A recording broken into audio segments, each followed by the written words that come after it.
Hello students, हम session 4 कर रहे हैं एंड नंबर सिस्टम्स का सेकंड एक्सरसाइज हम अभी सॉल्व करेंगे। इसके पहले एक्सरसाइज में हमने क्या सीखा कि इर्रेशनल नंबर्स क्या होता है एंड उसे हम नंबर लाइन में कैसे रिप्रेजेंट करते हैं। इर्रेशनल नंबर्स क्या होता है? जो p by q फॉर्म में नहीं है but p and q integers हैं and q is not equal to 0। State whether the following statements are true or false. Justify your answers. देखो, मैंने यहाँ पे आंसर एंड रीजन सेपरेटली लिखा है और मैं सारे ही सेशंस में मैंने ऐसे ही किया है। क्यों? क्योंकि अगर आप सेपरेटली लिखोगे सो एग्जामिनर को एक क्लियरिटी मिलेगी आपके आंसर पेपर में, एक नीटनेस, एक प्रेजेंटेशन अच्छा लगेगा। तो इससे क्या है कि करेक्शन इजी हो जाएगा, तो है कि अच्छा लगेगा। So every irrational number is a real number. True या फॉल्स? आप बोलो ट्रू। क्यों? Collection of real numbers includes both rational and irrational numbers. हमने क्या पढ़ा था? रियल नंबर क्या होता है? Both rational and irrational numbers का समेशन। तो सारे रियल नंबर्स तो इर्रेशनल नहीं होते, रैशनल भी होते हैं। इसीलिए या every irrational number is a real number true है, but every real number is an irrational number वो फॉल्स होता। Second, every point on the number line is of the form root m where m is a natural number. ये क्या बोल रहा है कि एक नंबर लाइन में कोई भी एक पॉइंट ले लो, ये 0 हो गया। सपोज आप ये पॉइंट ले लो, नंबर लाइन में आप ये पॉइंट ले लो, ठीक है। Every point on the number line is of the form root m where m is a natural number. ये बोले कि क्या सारे पॉइंट जो नंबर लाइन में होते हैं वो रूट m फॉर्म के होते हैं, जहां की जो ये m है वो नेचुरल नंबर होता है? Answer is false. क्यों? Negative number cannot be the square root of any natural number. Correct. जैसे कि नेचुरल नंबर आप 4 ले लो, जब हम रूट लेते हैं उसका तो रूट ऑफ, जैसे हमने 4 लिया तो अब हमें चाहिए रूट 4, तो क्या निकलेगा? प्लस और -2। हमने पिछले सेशंस में क्या अजम्पशन लिया था कि कभी भी हम नेगेटिव नंबर नहीं लेंगे, जब भी हम स्क्वायर रूट निकालेंगे हम नेगेटिव नंबर नहीं लेंगे, खाली पॉजिटिव वैल्यू लेंगे। सो यहाँ पे क्या होगा? Root 4 2। Negative number that is -2 cannot be the square root of natural number 4। So every point on the number line is of the form m where m is a natural number. Answer is false. Every real number is an irrational number. आप बोलो क्या होगा answer? अभी मैंने explain किया है आपको, answer false है। क्यों? Real number is a collection of both rational and irrational number. मतलब कि रियल नंबर्स दोनों रैशनल एंड इर्रेशनल नंबर्स से बना हुआ है। सो सारे रियल नंबर्स तो इर्रेशनल नहीं हैं, एक उसमें कुछ नंबर्स रैशनल भी हैं, इसीलिए आंसर फॉल्स है। Example 2 is a rational number. कैसे? m is equals to 2 can be written in the form m/1 which is 2/1। ये क्या हो गया? p/q। p/q फॉर्म आते ही मतलब कि नंबर आपका रैशनल है। p and q are integers, correct, and q is not equal to 0, correct, q is equal to 1। Are the square roots of all positive integers irrational? Answer is no. मतलब कि सारे positive integers का square root irrational नहीं होता। If not, give an example of the square root of a number that is a rational number. Root 4, sorry. जैसे 4 है, correct, आपको इसका रूट निकालना है। So root of 4 is equals to 2 with 2 is a rational number, है ना। 2 is a rational number. So, how root 5 can be represented on the number line? आपको root 5 number line में ड्रॉ करना है। अब कैसे करोगे? देखो, आपने रूट 2 सीखा, आपने रूट 3 सीखा, सिमिलर नोट पे रूट 5 है, बट इसमें थोड़ा सा स्टार्टिंग में चेंज है और कोई चेंज नहीं है।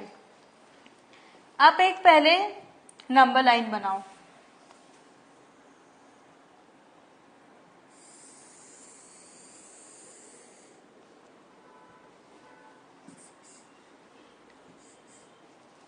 ये नंबर लाइन है,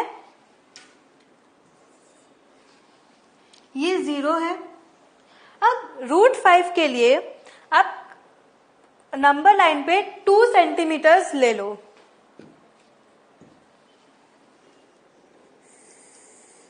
सपोज कि ये b है,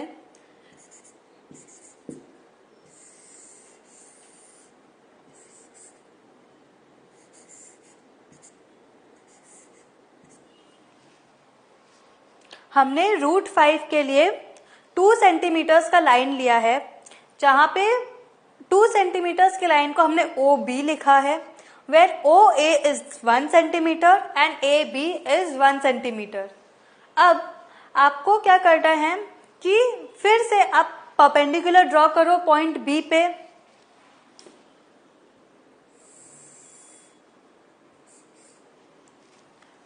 जैसे ही हम परपेंडिकुलर ड्रॉ करते हैं हमें 90 डिग्री का एंगल मिलता है, ये मैंने आपको बताया है। इसको पॉइंट सी दे दो, ठीक है। अब ये राइट एंगल ट्रायंगल बन सकता है अगर आप ओ एंड सी को जोड़ दो तो।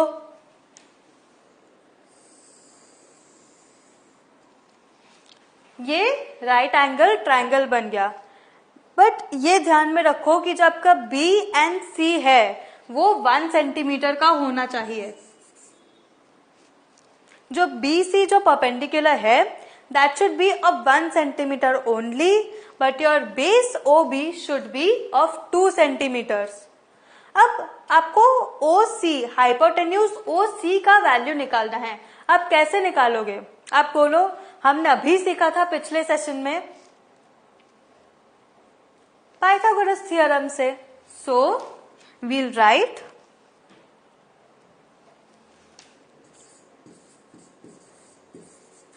using Pythagoras theorem।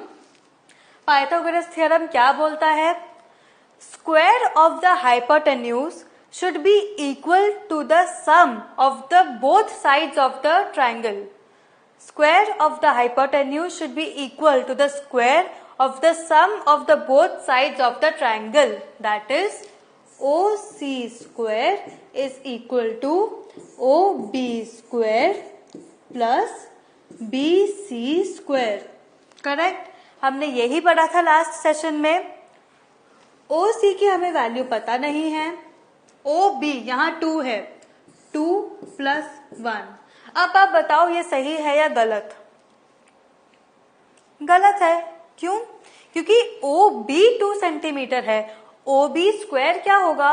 2 × 2, क्योंकि ओ बी स्क्वायर क्या होता है? O B × O B, so 2 square. Similarly 1 square हो गया। आगे, so O C square is equals to 4 + 1, O C square is equals to 5, O C is equals to √5। यहाँ plus और minus, आप बोलो प्लस √5 लेंगे या माइनस √5 लेंगे? हम प्लस √5 लेंगे। हमने अभी पढ़ा है कि हम खाली पॉजिटिव वैल्यूज लेते हैं, हम नेगेटिव वैल्यूज नहीं लेते हैं। दिस इज द एजम्पशन जो हमने स्टार्टिंग ऑफ द चैप्टर में पढ़ा है। अब क्या आपको राउंडर का काम है? That is your compass. Compass को प्लेस करो ओरिजिन पे। उसके पहले आप यहाँ OC में लिख दो √5, करेक्ट। अब हमें √5 मिल गया, खाली हमें नंबर लाइन पे लोकेट करना है। सो आप पहले कंपास को ओरिजिन पे रखो, ठीक है। फिर या आप OC को आप एज ए रेडियस ले लो एंड बस आपको फिर आर्क ड्रॉ करना है नंबर लाइन में पॉजिटिव डायरेक्शन में।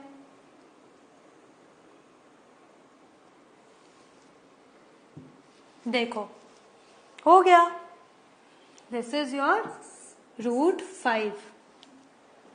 इससे क्या पता चला, OC is equal to O, इसको आप D दे दो, OD is equal to √5, correct. ये आपका हो गया locating √5 on the number line. Constructing square root spiral, हमने क्या फाइंड किया था कि स्टार्टिंग में हमने √2 निकाला था, √3 निकाला था, एंड ऐसे ही अगर आप एक ही सेंटर से सारे रूट्स को आप ज्वाइन करोगे तो आपको स्क्वायर रूट स्पाइरल मिलेगा। सो जैसे देखो हमने यहाँ पे जो बेस था उसमें परपेंडिकुलर ड्रॉ किया था एंड हाइपोटेन्यूज ड्रॉ किया था, तो हमें मिला था √2। सिमिलरली फिर √2 में हमने एक परपेंडिकुलर ड्रॉ किया एंड फिर ज्वाइन किया तो हमें मिला √3। P3 में अब आप एक परपेंडिकुलर ड्रॉ करो 1 सेंटीमीटर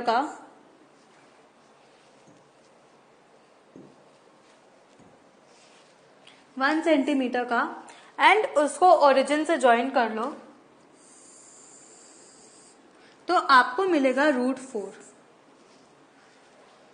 ये कैसे, इसका एक फॉर्मूला है कि देखो जब आपने Pn फाइंड कर लिया, जैसे कि आपने √3 फाइंड कर लिया, सो उसके बाद का स्पाइरल √4 ही होगा, उसके बाद का नेक्स्ट स्पाइरल √5 ही होगा एंड सो ऑन।